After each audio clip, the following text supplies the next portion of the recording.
Hola, mi nombre es Laura Rodríguez y el día de hoy les voy a hablar sobre el túnel del carpo, la historia del síndrome del túnel del carpo con personajes relevantes, el nervio mediano como elemento principal de este síndrome, les voy a hacer un recuento anatómico de este síndrome y también les voy a hablar de la fisiopatología.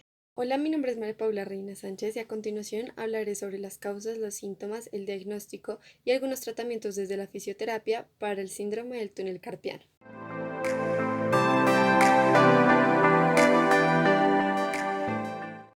El túnel carpiano es un conducto que extiende desde la muñeca hasta la mano. Está compuesto por tendones, ligamentos y huesos. El síndrome del túnel del carpo fue descrito inicialmente por Payet en 1854. La primera descripción con una correlación anatomoclínica fue realizada por Pierre Marie y Charles Foix en el año 1913 y fue hasta 1932 que se realizó la primera liberación quirúrgica del túnel del carpo por Leard Mont. Los primeros casos del síndrome del túnel del carpo idiopáticos fueron descritos por Moench en 1938 y su tratamiento quirúrgico lo realizaron por primera vez Cannon y Love en 1946.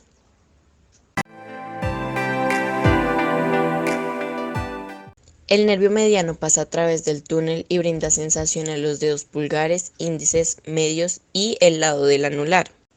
Es uno de los principales elementos que causan este síndrome, tratándose de una condición producida por el elemento de presión sobre el nervio mediano a nivel de la muñeca. Se puede describir como una neuropatía de compresión sintomática que se define como una mononeuropatía o radiculopatía causada por la distorsión mecánica paulatina y producida por el aumento en la fuerza de compresión. El nervio mediano es un nervio mixto formado por la unión de los cordones lateral de C5 a C7 y medial de C8 a D1 del plexo braquial. Desciende por el brazo en la zona medial junto a la arteria braquial. En los casos en que existe un ligamento Struthers, el ligamento pasa por debajo de aquel junto con la arteria humeral. Después sigue hasta la fosa cubital por fuera del tendón del bíceps y pasa por el antebrazo entre las dos cabezas del pronado redondo. En el antebrazo cruza la arcada tendinosa y se sitúa por debajo del flexor común superficial de los dedos, unido a la superficie profunda de este y sobre el flexor profundo de los dedos. En el antebrazo inerva al pronado redondo, al flexor carporradial, al palmar mayor y al flexor superficial de los dedos. Después sale el nervio interóseo, que junto a la arteria interósea se sitúa en el flexor común profundo de los dedos y el flexor largo del pulgar, a los cuales inerva, para terminar inervando el pronador cuadrado. El canal carpiano tiene una forma de surco y está constituido por sus 8 huesos del carpo. Los bordes externos internos del surco sobresalen por la porción hacia afuera de la apófisis escafoides y el trapecio y hacia adentro del pisiforme y el ganchoso. Dentro del canal carpiano encontramos los tendones flexores cubiertos por la vaina sinovial que rodea el nervio mediano. El retináculo flexor es profundo y parcialmente distal al ligamento palmar del carpo. Se desarrolla entre los extremos de la concavidad de los huesos del carpo y se convierte en este arco en un canal osteofibroso. También por el túnel carpiano pasan los tendones del músculo flexor largo del pulgar, el flexor superficial y el profundo de los dedos. Los vasos que irrigan el nervio mediano proceden de la arteria radial, la arteria ulnar y la arteria del arco. El área sensitiva del nervio mediano comprende la cara palmar de los 3 dedos radiales, la mitad radial del anular, la cara dorsal de las 2 últimas falanges de los 3 primeros dedos y la mitad externa del cuarto. La rama motora inerva los músculos abductor corto del pulgar y los primeros músculos lumbricales.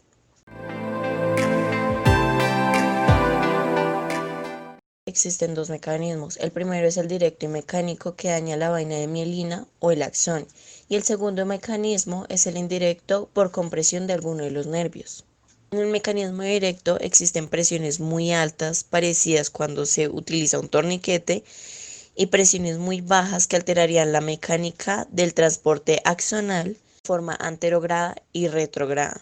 El edema y la isquemia es el mecanismo que con mayor frecuencia causa este síndrome. De forma experimental describen que la conducción sensitiva se desaparece cuando se ejerce una presión externa a los 40 milímetros de mercurio durante 25 y 50 minutos a nivel del carpo.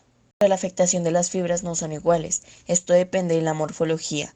La más afectada de las fibras son las mielinizadas y las superficiales. Las más resistentes son las fibras C del diámetro pequeño, que transmiten la sensación dolorosa y térmica. Este es el hallazgo patológico que aparece más tempranamente y el daño axonal que aparece en forma tardía.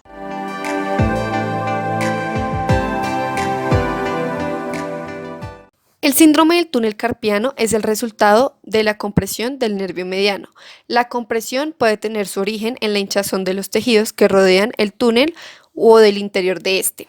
Aunque la mayoría de los casos se producen por razones desconocidas, las mujeres embarazadas y las personas con diabetes, hipotiroidismo y artritis reumatoide tienen un mayor riesgo de desarrollar este síndrome. También las personas cuyo trabajo requiere movimientos forzados repetidos con la muñeca extendida tienen riesgo de padecer este trastorno. Otro factor de riesgo posible es la utilización del teclado de una computadora que no esté colocado adecuadamente. Los síntomas del síndrome del túnel carpiano consisten en entumecimiento, hormigueo y dolor en los 3 primeros dedos. A veces puede verse afectada la mano entera.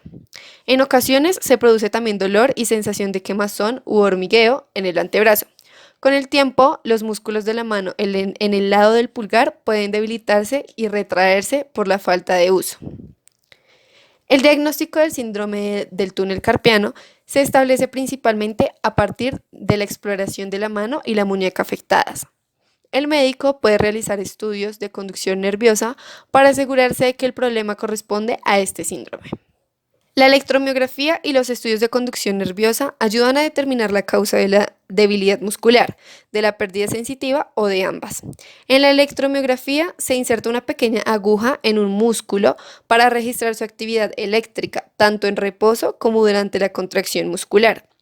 Y los estudios de conducción nerviosa miden la velocidad a la que los nervios motores o sensitivos transmiten los impulsos eléctricos. Una pequeña corriente eléctrica envía un estímulo a través del nervio que está siendo estudiado. La corriente se aplica mediante electrodos colocados en la superficie de la piel o mediante agujas introducidas a lo largo del recorrido del nervio.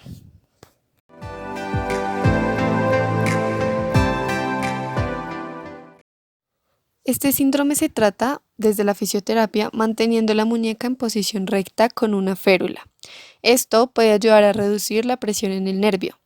Usar una férula en la noche puede aliviar los síntomas que interfieren con el sueño. Y además se necesita realizar ejercicios en la muñeca y antebrazo que están siendo afectados, flexionando y luego haciendo movimiento de pronación varias veces.